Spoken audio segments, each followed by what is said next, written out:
The adventurer world operates as a brutal meat grinder. Deep in the dark dungeons, these heavy human shields bleed into the mud to hold back massive Calamity-class beasts. Survive long enough to hit level 5, and you become a celebrity god in the Forgotten Border Kingdoms. But stepping through the white stone gates of the imperial capital turns that exact same badge into the equivalent of a glorified janitor. To matter in this city, you have to look toward the absolute peak of the violent hierarchy. Level 8, an active rank reserved for mythical figures capable of soloing ancient black dragons and altering the fate of entire empires. And towering above them all is the capital's only active level 8, a legendary phantom known as Thousand Strings.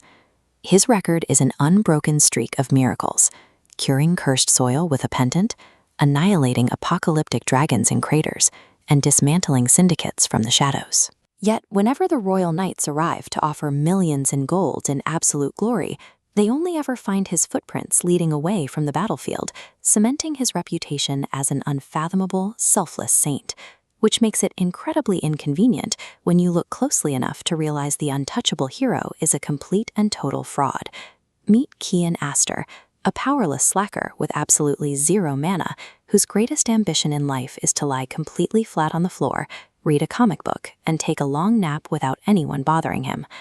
Whenever the association tries to assign him a dangerous promotion exam, he immediately packs a cheap bag, sneaks out the back door of the tavern, and flees to the most isolated canyons on the map. That his cowardice is cursed with aggressively terrible luck, placing him directly at the center of world-ending threats, where he accidentally neutralizes 100 spatial pates by dropping a cracked mirror and a broken crystal into the mud. This constant string of accidental victories creates a terrifying side effect, drawing in a party of hyper-lethal teenagers who interpret his quiet panic as profound tactical wisdom. Desperate to fire them before they drag him into an early grave, Kian assigns his team entirely suicidal tasks, staring down a fragile teenage elf and flatly ordering her to fight exclusively on the front lines as a swordsman. Instead of quitting, she shatters the laws of magical physics, backflipping 10 meters into the gray sky to casually slaughter titans with a glowing staff, completely crediting Kian's brilliant teaching methods for her success. Every ridiculous attempt he makes to sabotage his own party only pushes their combat limits higher, dragging Kian directly into the horrifying political spotlight he is desperately trying to avoid. Trapped on a grand wooden stage to accept a historic double promotion to level 8, a roaring crowd worships his perfectly stoic face, while Kian internally drafts his own will in pure, suffocating terror.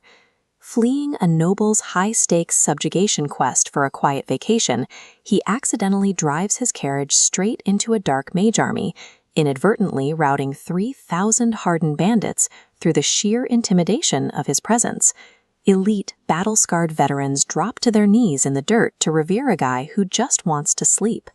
An angry royal princess scrubs his boots, while he ignores her entirely to read a picture book.